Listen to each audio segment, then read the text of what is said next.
Ассалаумағалейкум ағайындар. Қазақша контенттер жалғастырамыз. Бүгін сіздерге 3D есту механизмдары жайлы түсіндіріп беруге тырысамын қолымнан келгенше. 3D көруге байланысты біз көзіміз, құлағымыз үйренісе бастаған, бірақ 3D естуді көп біле бермейміз, сондықтан соны детальды түсіндіруге тырысайын қолымнан келгенше. 3D естуді күнделікті өмірде қолданбайтын сияқты болғанмен қолданасыз. Мысал келтірейін.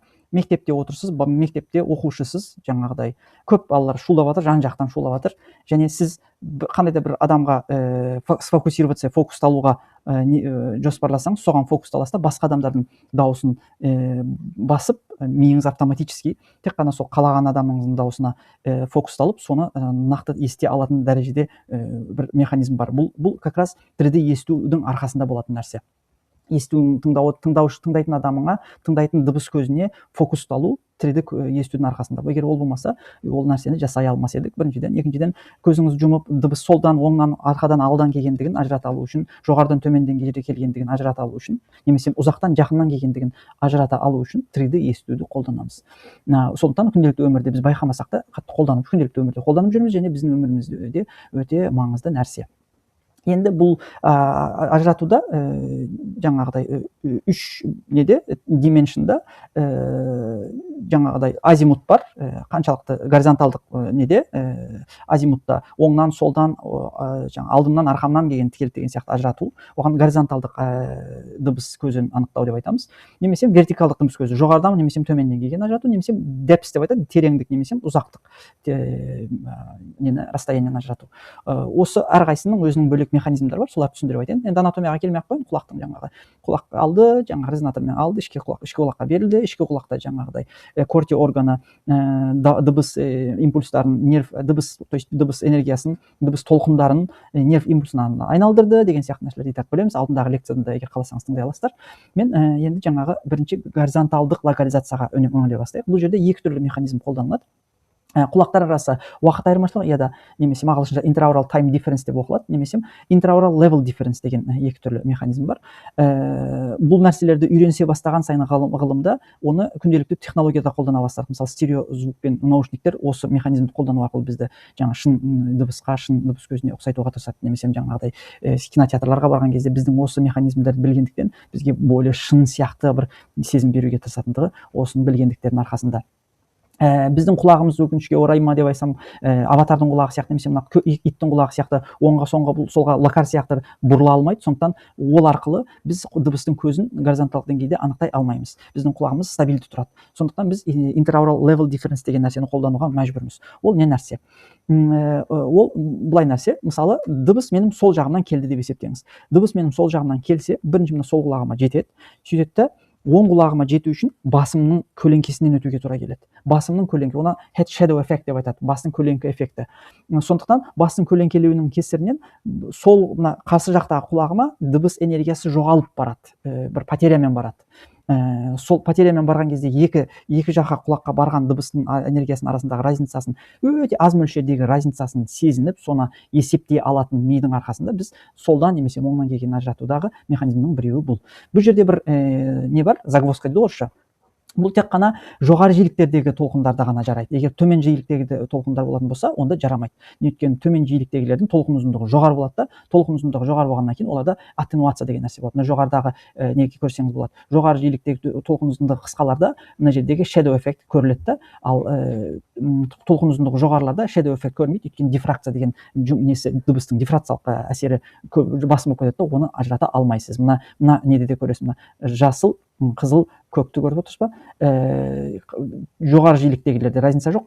Жиілік төмен деген сайын жаңағы shadow эффектің әсері көбірек біліне бастайды.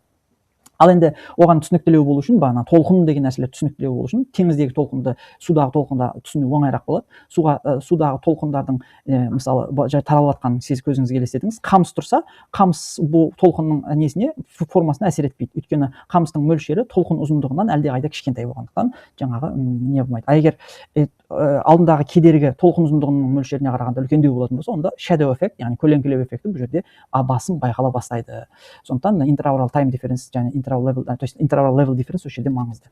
Ал интераурал тайм дифференс деген уақытқа байланысты. Мысалы, сол жақтан келген дыбыс сол құлағыма тезірек жетеді, оң құлағыма кешеуілдеп жетеді. Какой-то миллисекундтар кешеуілдеп жеткендегі уақыт арасындағы айырмашылықты есептеп, соны жаңағыдай соған қарай дыбыстың қай жақтан келе жатқандығын анықтауға көмектеседі. Бұл жерде не? Жаңа айттық қой, жоғары жиілік. Бұл жақта дәл соның қарама қарсысы төмен жиілікте де маңызды, өйткені жоғары жиіліктерде жиілігі жоғары болғаннан кейін фаза араларындағы айырмашылық аз болып кетеді. То есть жиі толқынның ол бір не ғой, жаңағы өзінің фазасы бар, толқын ұзындығы бар деген сияқты. Сол қысқа толқын ұзындықтарында фаза арасындағы разница аз болады да, жиі толқын болғаннан кейін. Сондықтан оны ми арадағы фаза айырмашылығын ажыратуға қиналады. Сондықтан бұл төмен жиіліктегі толқын ұзындығы жоғарыларда интервал тайм дифференс жүзеге асады.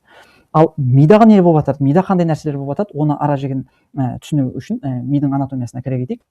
Бұл жерде жақшаны ашып, мұғалімдерімізге тағзымымызды айта кетейін. Өзімнің ұстазым Гүлшат Дүйсенәліқызына алғысымды айтам. Доғай сәлем о кісіге, үлкен рахмет. Еңбегіңіз үстімізде үлкен зор, және табыстарыңыз көбейе берсін. Сіздің арқаңызда осы нәрселерді оңайырақ түсінуге мүмкіншілік болып отыр деп алғысымды білдіре кетейін, жалынды сәлем айта кетейін. Енді анатомияға келетін болсақ, естеріңізде болса, жаңағы мына корти органында дыбыс толқындары нерв импульсына айналды.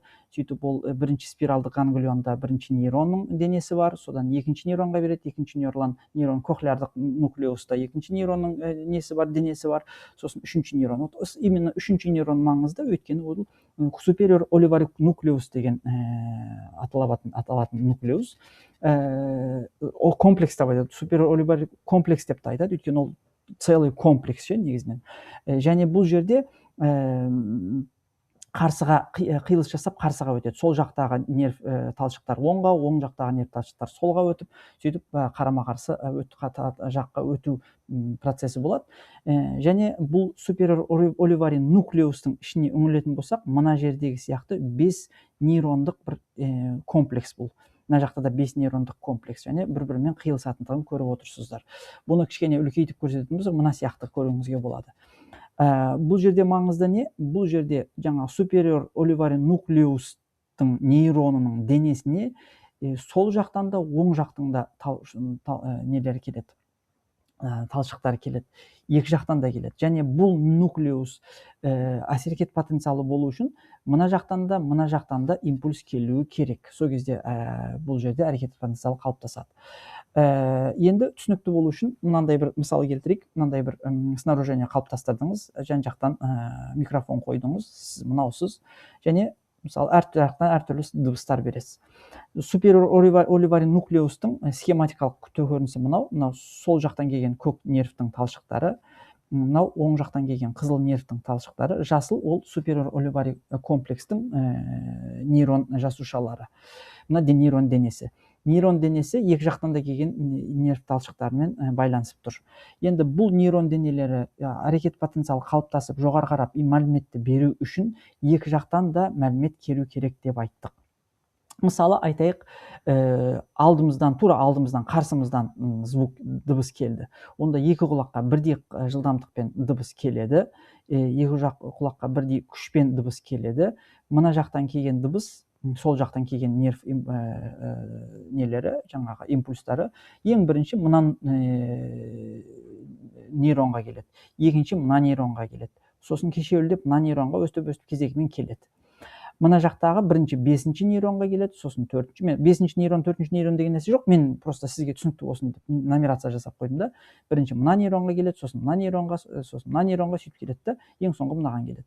Енді және бұлай болатын болса, екі жақтан да келген нервтер ең бірінші қай нейронды тітіркендіреді? Әрине мынаны. Өйткені мынадан келген кезде мынау әлі мына жаққа келген жоқ, мынау мына жерге келген кезде мынау да мына жерге келіп үлгереді, мынау тітіркенеді. Сөйтеді да импульс мәліметтері мынадан былай қарап, жоғары қарап кортексқа барады. Осыны ми кодтайды да, значит алдымнан келе жатыр деген шешім қабылдайды. Егер мысалы айтыңыз, сол жақтан дыбыс бердіңіз. сол жақтан дыбыс бердіңіз. Ол кезде қалай болады? Сол жақтан бірінші ертерек келеді де, ең бірінші мынаған мәлімет келеді. Ал оң жаққа интераурал тайм дифференстің кесірінен кішкене кешеуілдеп келеді. Сөйтіп деді да, пока мынау алғашқы нейронды, мына 5-ші нейронды, яғни мына жақтағы жақындау нейронды мәлімет бере үлгерем дегенше, мынау уже мына жаққа барып үлгереді. Сонда егер звук мына жақтан берілетін болса, мына микрофоннан берілетін болса, ең алғаш тітіркенетін нейронымыз біздің сол жақтан берілсе, оң жақтағы. Оң жақтан берілсе, ең алғаш тітіркенетін сол жақта. Көрдіңіз бе? Цветпен, түсімен, қызылмен қызыл қылып қойған, көкпен көк қылып қойған, фиолетовыймен фиолетовый қылып қойған. Мына жақтан звук келсе, ең бірінші болып, мына нуклеус, то есть мына нейрон тітіркенеді деген сөз. Осы механизмді пайдалану арқылы миымызда арнайы оған кодталады, ми кодталады, кодирование деп атқанымыз мидағы. Сөйтіп та сонымен анализ қабілетіміз осылай дамиды. Бұл біздің горизонталдық деңгейдегі дыбыстың көзін анықтау қабілетіміздің механизмі. Ал енді вертикалдықта қалай болады? Вертикалдықта сіз төменнен келсе де дыбыс, жоғарыдан дыбыс келсе де, 20-ші этаждан да, -5-ші этаждан да звук келетін болса, екі құлағыңызға бірдей келеді. Ол жерде интераурал тайм дифференс немесе интераурал левел дифференс жүзеге аспай қалады.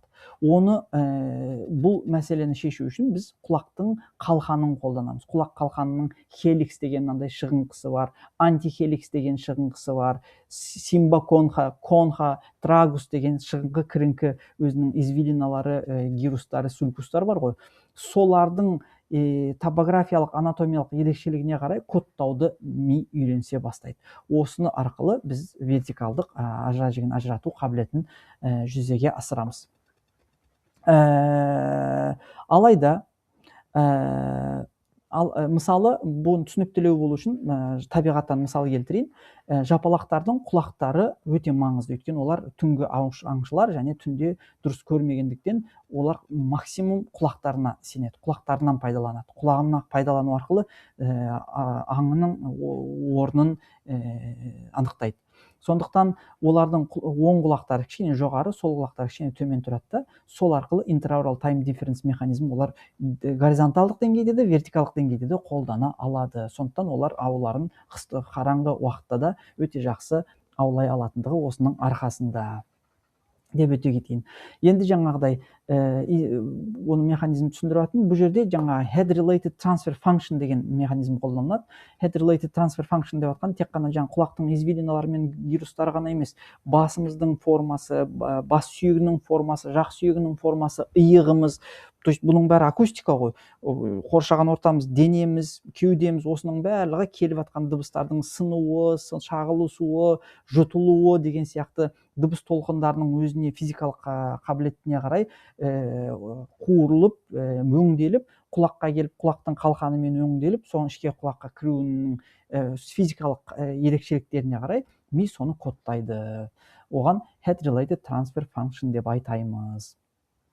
Енді бұл құлақ қалқаны болмаса қалай болар еді деген сұраққа Хоффман өте жақсы жауаппен, бір жұмыспен жауап берген.